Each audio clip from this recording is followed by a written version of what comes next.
Assalamualaikum warahmatullahi wabarakatuh. Perkenalkan, nama saya Albertus Rido Aryadi, NPM 224 11061 dari kelas manajemen 22A. Di video ini saya akan membahas tentang analisa rasio keuangan.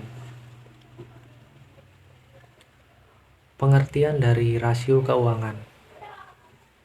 Rasio keuangan merupakan instrumen analisis prestasi perusahaan yang menjelaskan berbagai hubungan dan indikator keuangan yang ditujukan untuk menunjukkan perubahan dalam kondisi keuangan atau prestasi operasi di masa lalu dan membantu menggambarkan tren pola perubahan tersebut untuk kemudian menunjukkan risiko dan peluang yang melekat pada perusahaan. Jenis-jenis rasio keuangan. Yang pertama yaitu rasio likuiditas. Merupakan rasio yang menggambarkan kemampuan perusahaan dalam memenuhi kewajiban jangka pendeknya yang segera jatuh tempo. Untuk menilai likuiditas, perusahaan menggunakan rasio A. Current ratio merupakan rasio yang digunakan untuk mengukur kemampuan perusahaan dalam memenuhi kewajiban jangka pendeknya yang segera jatuh tempo dengan menggunakan total aset lancar yang tersedia. Dengan rumus rasio lancar, aset lancar per kewajiban lancar dikali 100%. Di sini 157.952.450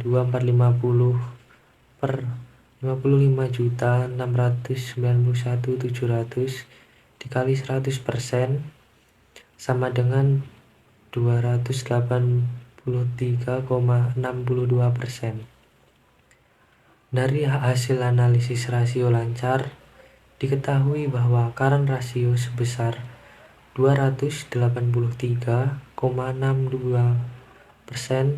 yang berarti setiap 1000 kewajiban berutang lancar akan dijamin dengan aktiva lancar 2836,2. Quick ratio merupakan rasio yang digunakan untuk mengukur kemampuan perusahaan dalam memenuhi kewajiban jangka pendeknya yang segera jatuh tempo dengan menggunakan aset sangat lancar, tidak termasuk persediaan barang dagangan dan aset lancar lainnya.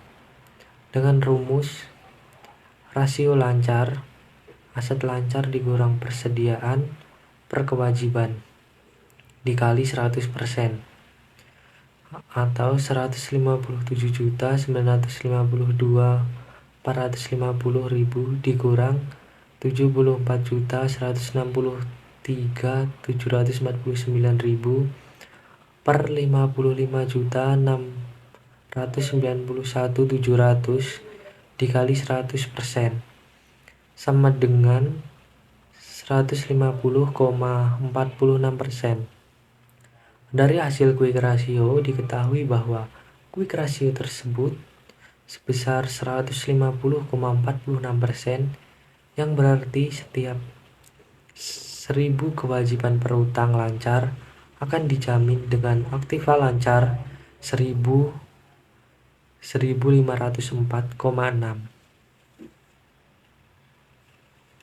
Rasio solvabilitas merupakan rasio yang menggambarkan kemampuan perusahaan dalam memenuhi seluruh kewajibannya. Rasio yang digunakan untuk mengukur kemampuan perusahaan adalah A. Rasio utang. Terdapat aset merupakan rasio yang digunakan untuk mengukur perbandingan antara total utang dengan total aset, dengan debt to asset sama dengan total utang per total aset dikali 100%. Misalkan 55.691.700 per 157.952.450 dikali 100% sama dengan 35,28%. Dari hasil analisis debt to asset rasio dengan sebesar 35,28% menunjukkan bahwa setiap total hutang Rp1 dijamin dengan Rp0,3528 aktiva perusahaan. Rasio utang terhadap modal merupakan rasio yang digunakan untuk mengukur besarnya proporsi utang terhadap modal dengan rumus debt to equity rasio sama dengan total hutang per modal dikali 100%. 55.691.700 per 102.260.750 rupiah dikali 100% sama dengan 54,46%. Dari hasil analisa debt to equity rasio sebesar 54,46% menunjukkan bahwa setiap total hutang Rp1 dijamin dengan Rp0,5446 aktiva perusahaan. Rasio aktivitas merupakan rasio yang digunakan untuk mengukur tingkat efisiensi atas pemanfaatan sumber daya yang dimiliki perusahaan atau untuk menilai kemampuan perusahaan dalam menjalankan aktivitasnya sehari-hari. Rasio yang digunakan adalah A. Perputaran persediaan atau inventory turnover merupakan rasio yang digunakan untuk mengukur berapa kali dana yang ditanam dalam persediaan ini dalam satu periode. Dengan menggunakan rumus perputaran persediaan, penjualan per persediaan 523.797.800 per 74.163.749 sama dengan 7 kali lama persediaan sama dengan 51 hari.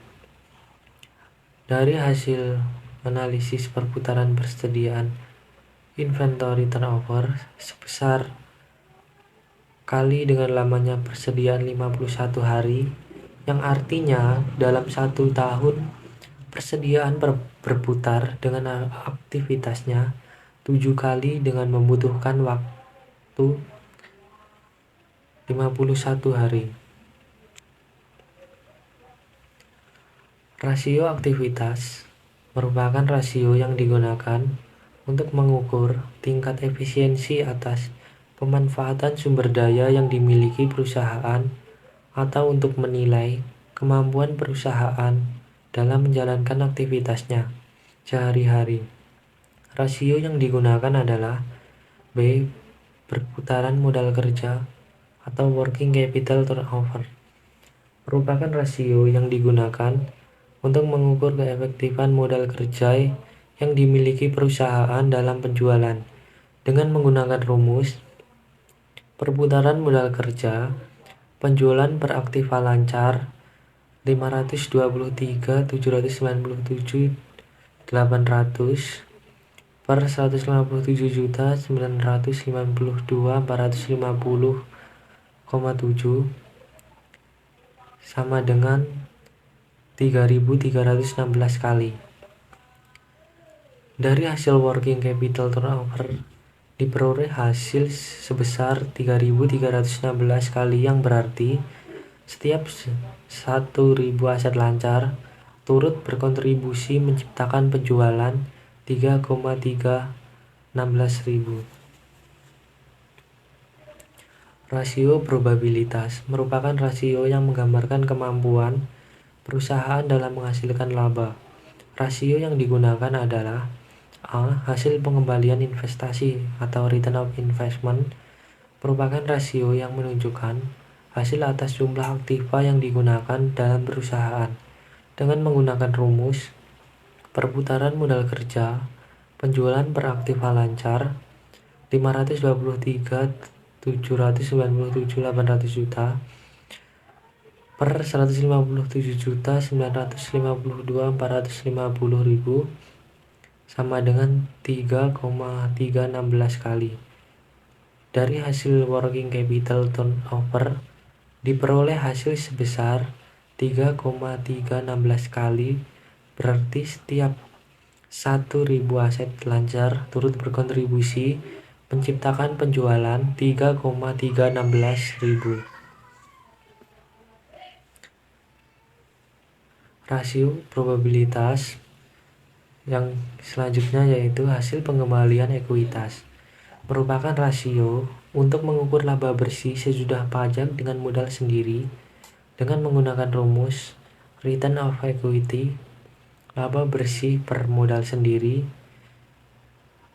sama dengan 76.459.550 per 102.260.750 sama dengan 74,76%. Dari hasil working return of equity diperoleh hasil sebesar 74,76%, yang berarti setiap Rp1 modal dapat menghasilkan laba bersih sebesar 74,76. Sekian video dari saya ucapkan terima kasih.